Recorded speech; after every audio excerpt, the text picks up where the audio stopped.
Hello, my name is Jonathan Batchelor, and this is the presentation for my general exam. Topic is fine scale remote sensing of forest structure and condition. Dr. L. Monica Moskel is the chair of my committee, with Drs. Andy Hudak, Hans-Eric Andersen, Ernesto Alvarado, and David Sheen rounding out the rest of my committee. So, roadmap of what we'll be talking to you right now is first an introduction about this remote sensing focused research and about the individual objectives or chapters for my dissertation. The first chapter being measuring fuel moisture with terrestrial lidar scanning. The second objective is the multispectral drone digital aerial photogrammetry, DDAP, to classify fire effects at differing canopy height strata. And finally, the prediction of Canada lynx habitat upscaling TLS ground cover classifications to a landscape level. Very short conclusions and then some questions all around about 30 minutes. So two terms I'm going to be using a lot in this presentation are structure and condition. Forest structure is the three-dimensional form of all elements that make up a forested ecosystem, with condition being the qualities of those structural elements that don't directly contribute to that three-dimensional form. Examples are like the moisture contents or the spectral reflectance used to compute indices such as the normalized difference vegetation index. So the unifying thread through all of this research is the exploring the spatial and spectral characteristics of forest condition and forest structure and condition at differing levels of scale, and applying those characterizations at one scale across a gradient of spatial scales. And here is just a conceptual diagram looking at scale and resolution. We're going to be residing mainly in this area here with terrestrial LiDAR and the digital aerial photogrammetry, but taking in some aerial LiDAR and upscaling all the way to some Landsat and Sentinel satellite imagery. So really we're playing across that gradient of spatial scales and resolution with this research. The objectives, and more specifically how they apply to that overall unifying theme, is that objective one is extremely fine scale spectral characterization by using single LiDAR pulse intensity values as a method to quantify the condition of forest ground cover, and validating this relationship with a spectrometer. The second objective is to use the spectral reflectance values in photogrammetric three-dimensional point clouds from multispectral drone imagery to quantify the change in forest structure and condition pre and post fire, and then relate this three-dimensional spectral characterization to two-dimensional spectral characterizations from satellite sensors. And the final objective is to use terrestrial LiDAR to characterize forest structure elements and use this fine scale spatial characterization to create landscape level forest structure models using relationships with airborne LiDAR metrics. And when we talk about scale, we generally break it into four elements. That is the spatial, spectral, temporal, and radiometric. My research touches on all these elements of scale, but mainly focuses on the relationship between spatial and spectral scale. The goal is to have some fluidity in the understanding of how to approach questions of forest structure and condition. Generally speaking, when you increase one element of scale, another element of scale decreases. Like if you increase in the spectral scale, you decrease in the spatial scale. An example would be a spectrometer. You can sample a very fine resolution spectral scale, but that only samples a very small area. And also these elements of scale directly apply to different ecological processes and how they are observed. Scale determines what can be detected, what interactions can be observed, and how you are able to quantify a process. And so this is a remote sensing PhD with very applied to interdisciplinary applications with seemingly disparate topics about fuel moisture, three-dimensional NDVI, different NDVI, and horizontal cover, but they're all unified by this central theme of structure and condition.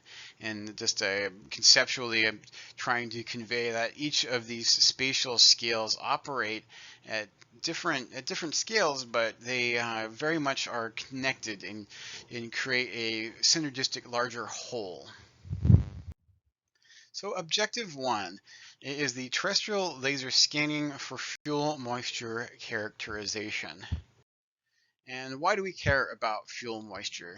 Generally speaking, wet things don't burn as well as dry things. The fuel moisture impacts ignition behavior, the ability to control a fire. Moisture levels are a major consideration for prescribed fires. And remote sensing has long been used to accurately determine fuel moisture and moisture gradients across a landscape, but none have actually utilized that intensity value from a TLS.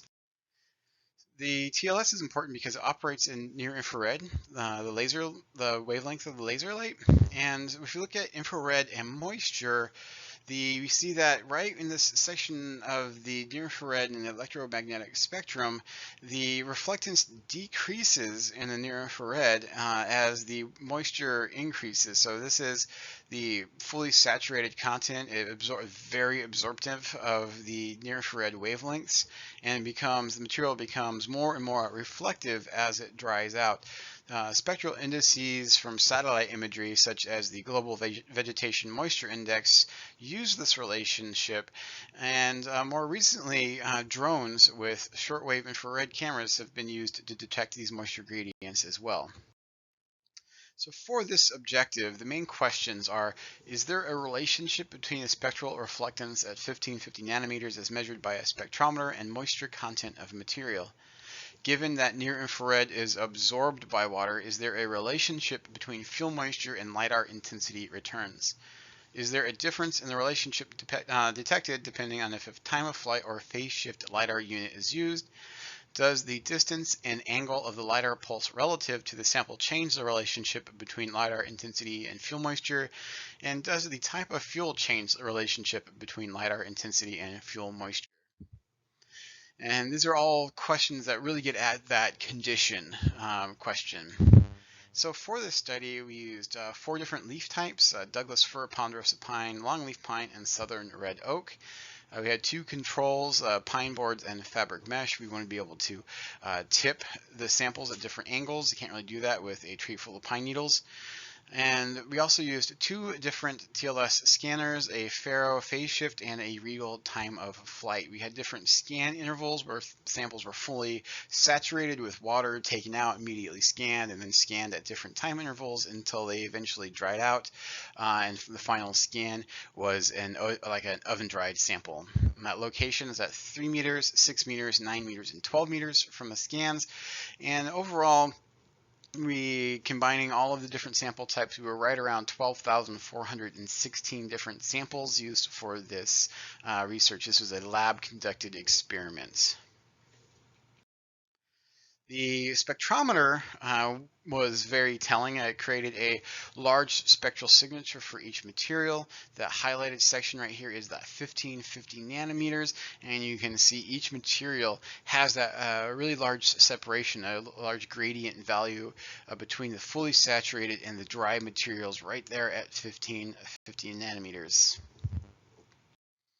The spectrometer, looking at that moisture, there was a strong relationship between the spectrometer measured values of reflectance at 1550 nanometers and moisture content, with the conifer species being more similar than the southern red oak, pine board, fabric mesh, but all having that strong relationship. The TLS setup is we had both terrestrial laser scanners like mounted or stationed next to each other for the sampling, and they were ran at the same time. We had to rotate all of the tray samples for each time increment, since there was a lot of scanning to be done, and we were trying to be very aware that the samples were obviously actively drying as they were being, as time passed. And The very quickly, the Pharaoh is a phase shift unit. It emits a constant like laser beam, and it looks at modulated waveforms between it was sent out and that energy reflected to gauge distance. The Regal of a time of flight, it's that it actually sends out that pulse of laser energy, and it times it, the time it takes to come back, and that is how it drives its distance values. Each scan time is about 3.5 minutes, and like I said, this whole thing was to try to collect the data as quickly as possible. So looking at the TLS intensity values versus moisture, there was once again a very strong relationship between the mean intensity values per tray and the moisture content of each sample. We looked at mean, median, 95th percentile, standard deviation, variance, and skew, and along with the mean, the standard deviation also had a very strong relationship with that moisture content. You can see here that this are those pine boards, and this one it was fully saturated with water, so not only is it darker than the oven dried, and this image is like the reflectance values at 50 nanometers, but it also was more heterogeneous in its appearance. There's more like speckling, so that describes that standard deviation. We did test for correlation, and the mean, median, 95th percentile were all very highly correlated. Standard deviation and variance were highly correlated, but the standard deviation and the mean did not have correlation. So when we combined that standard deviation and the mean, it performed the best at modeling those intensity values up to 0.98 R-squared values. But also it worked best when we isolated individual distances. So only looked at the distances of 3 meters, only looked at the distances of 6 or 9 or 12 meters. When we started clumping them all together, that relationship started falling off. Also, the relationship tended to be better with the Regal scanner. So the time of flight scanner did perform better overall. The Pharaoh, especially the phase shift scanner, especially when we looked at all distances combined, had significantly lower R-squared values than with the Regal, and the type of material also mattered quite a bit, with really, really strong relationships with like the southern red oak and some of the conifer and like the Douglas fir, but the pine boards overall had a much lower relationship for the modeling. So the conclusions is that yes, lasers can be used to quantify change in moisture. The mixed field beds will provide a greater challenge. The next step in this is to take laser scanners out into the field and try to produce moisture gradient maps. Here are the reflectance images of all of our different material types when they were fully saturated, and then their appearance when they were oven dried: the Douglas fir, ponderosa pine, longleaf pine, southern red oak, the fabric mesh, and the pine board. So for objective 2 is the multispectral drone digital aerial photogrammetry to classify fire effects at differing canopy height strata. And so for this study, we were interested in pulling out not only a top-down view model of fire or estimate of fire effects, but looking at different canopy height strata. And very quickly, what I mean by canopy height strata is that vertical layering in a forest, where you have the canopy, mid-story, understory, forest floor, and soil. And so we're mainly looking at the separating out the mid-story and canopy from that understory, and also creating 2-meter bins so we can actually look at each individual height strata individually. And of course, fire affects the strata very differently depending on the type of fire, the type of forest, where you have ground fires, which just burn off like the duff and the things that are touching the ground, surface fires coming through and removing a lot of that, like the shrub layers, and then crown fires actually getting up into upper crowns and leading to tree mortality, where depending on your forest, you might have little to no tree mortality with a ground and surface fire. So the questions for this was, using RGB and multispectral DDAP, is it possible to accurately classify ground cover types under a partially closed canopy, both pre and post fire? Using DDAP and pre and post fire imagery, is it possible to quantify fire severity at different canopy height strata, effectively creating separate severity assessments for understory versus overstory? And how does three-dimensional multispectral DDAP fire severity assessments that are able to isolate ground versus overstory compare to fire severity assessments from top-down looking only like sensors like satellite imagery? So for the study site was in Fort Jackson, South Carolina. This area is routinely burned every 3 years, about a rotation where they're burning 30,000 acres of its training lands every 3 years. The overstory is dominant longleaf pine, with the understory being dominant by sparkleberry bushes. And what is DDAP? I've mentioned this a few times, but this is the process of flying drones in a pattern, like in transects across an area, taking photographs. With each photograph, the location and angle of the photograph triangulated. And then with all of these information, these triangulated photographs, you're able to create three-dimensional models of the ground and vegetation on the ground. So what we have here is two DDAP point clouds. The one on the left is from the RGB camera, and the one on the right is from the multispectral camera. It's colored by height, so it's a rainbow colored on height. A few things you can note is that you do drop off about the stems. You don't get much stem detection for the trees. This depends largely on the quality settings you set, the parameters in the initial processing. But you do capture a really nice overall image of the understory, like a complete image of the understory, even though there were trees present obscuring much of this ground.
And so because we have this three-dimensional, like fully three-dimensional point cloud that was created using multispectral imagery, each point contains all of the spectral information from the photographs that were used to create it.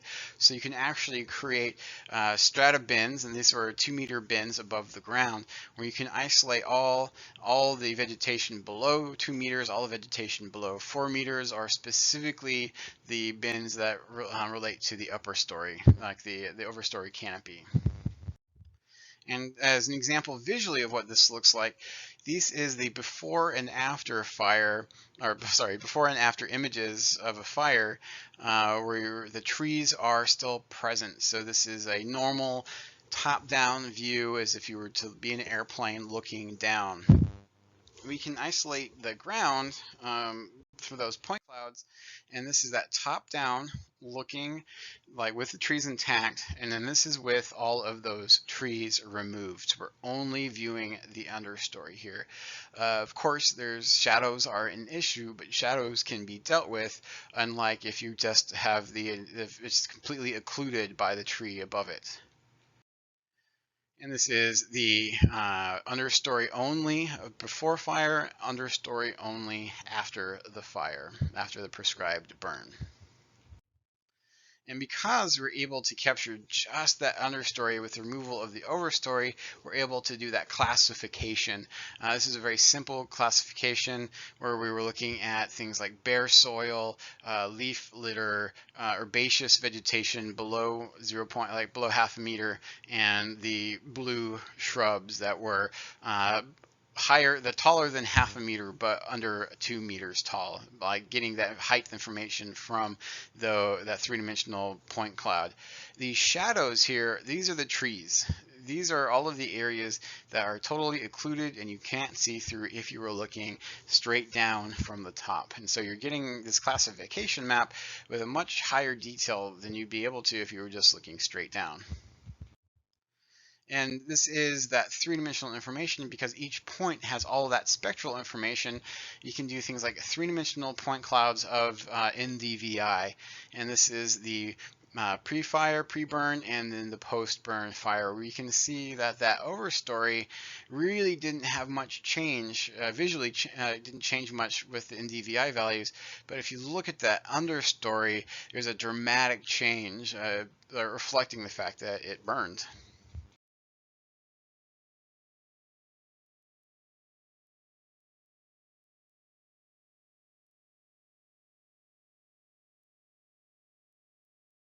And we have those height strata, so we're able to look at that change in NDVI at each different canopy height strata. So we're able to look and say, okay, this is for the ground, the green is the before the burn and the red is the post burn.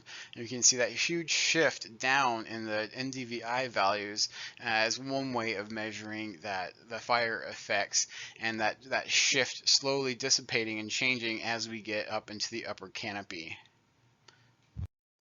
And why this matters is that we can create, since we have those D NDVI of the surface or NDVI values pre and post, we can create the D NDVI values maps of the fire effects as a way to quantify fire severity just in that understory. And this really comes into play when we're looking at indices that are derived from satellite imagery, the top-down only. It's missing all of those fire effects underneath that green canopy because all it is seeing is green.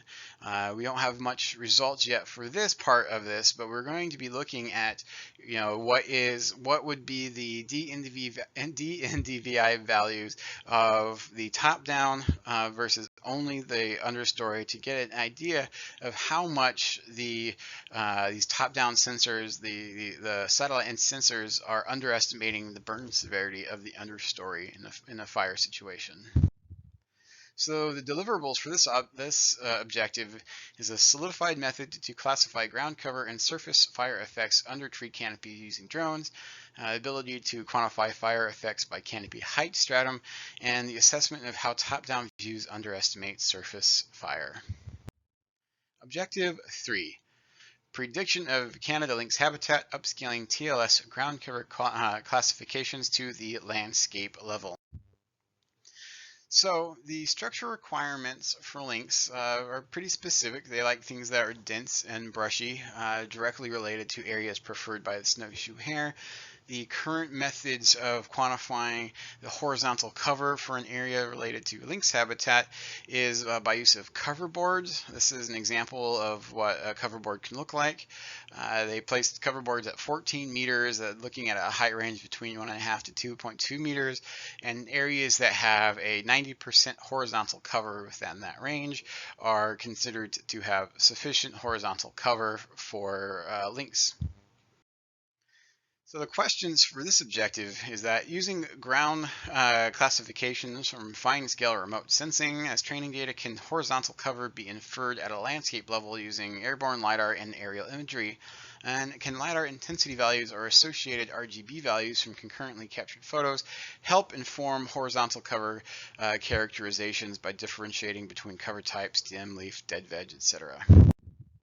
So there have been previous studies looking at lynx, the horizontal cover for an area, and relating that to a preferred lynx habitat.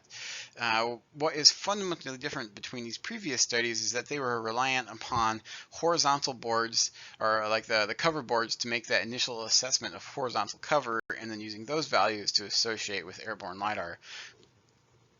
They were able to find strong relationships. However, we are hoping to refine this methodology and improve it by actually using fine-scale remote sensing techniques from like the terrestrial LiDAR to generate those initial horizontal cover estimates.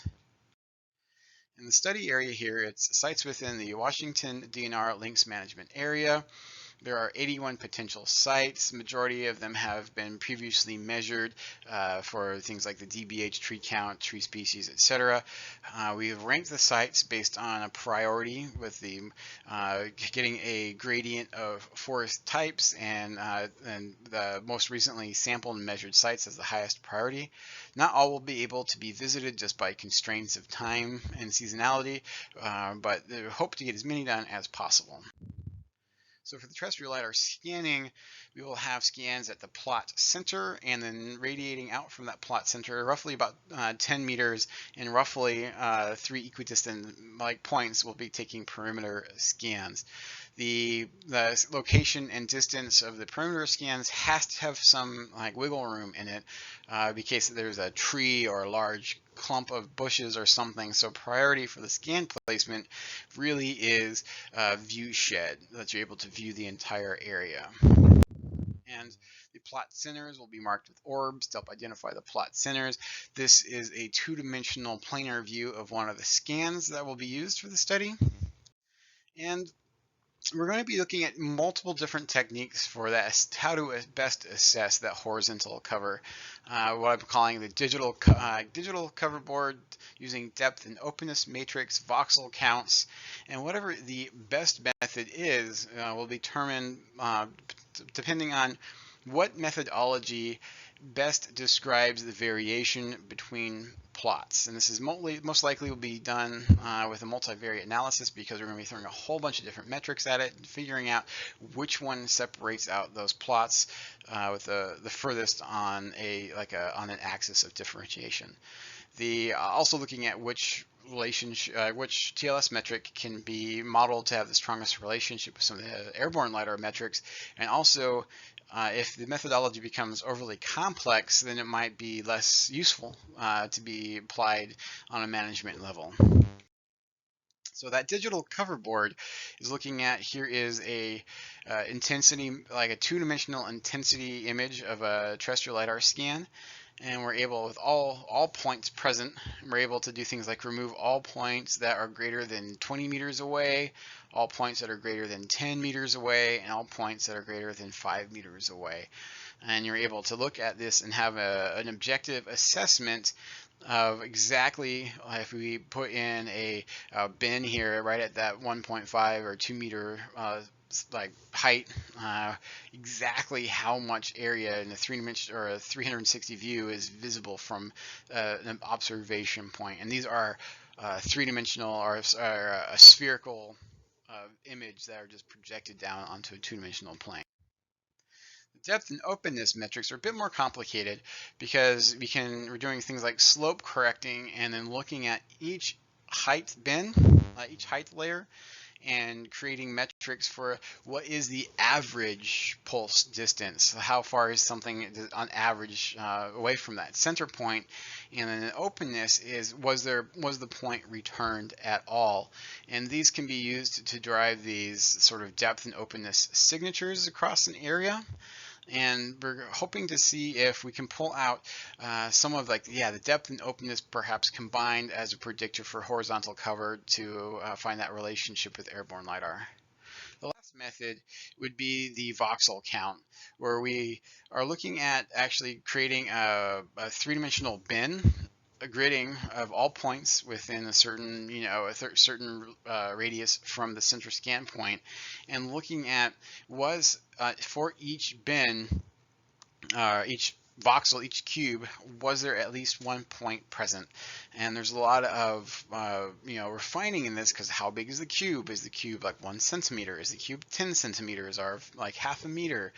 So a lot of these are compound just the number of different metrics that we can produce using terrestrial LiDAR scanning. And so we're going to be having hundreds of different potential TLS metrics, and then airborne LiDAR also has hundreds of potential metrics that you can be deriving from that distribution of points within each vertical column. The first question is what resolution from the airborne LiDAR should we be looking at? 1 meter, 10 meters, and like we can use things like normalized relative point distance below some threshold, likely 2 meters, or percentile, like fifth percentile was the height of the fifth percentile of our points, or standard deviation of points to get that some idea of the complexity within each location. So there's thousands of potential combinations, and so what TLS to use will likely come down to something like a non-metric multidimensional scaling ordination, finding that axis that describes most the variation between sites. What ALS has most of the basic relationship, maybe something like a least absolute shrinkage and selection operator regression analysis, where we can throw all of our potential ALS metrics and it'll start dropping out the ones that have less predictive power to settle on the ones that have the most predictive power, and also that can be ecologically defensible, like what makes ecological sense to throw into these models. So the deliverables for this is a classified raster map of understory horizontal cover for the DNR links management area, and a solidified methodology for using TLS to derive robust non-subjective horizontal metrics, and potentially looking at seeing if we can throw some of these horizontal cover metrics in areas that don't have airborne LiDAR but do have JEDI LiDAR, spaceborne LiDARs. So in general, the general exam conclusion, these fine-scale remote sensing techniques, they're very potent tools in quantifying forest structure and condition. Forest structure and conditions are very important for a multitude of different ecological disciplines. And this research is about understanding how structure and condition can be quantified at those different scales.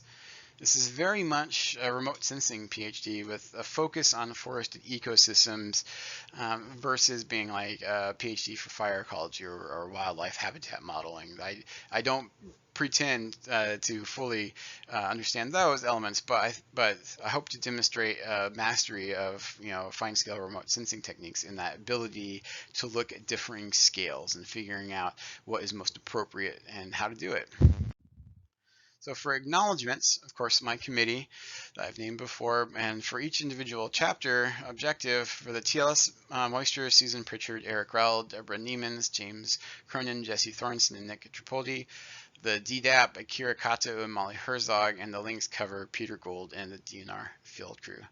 Thank you very much. And are there any questions?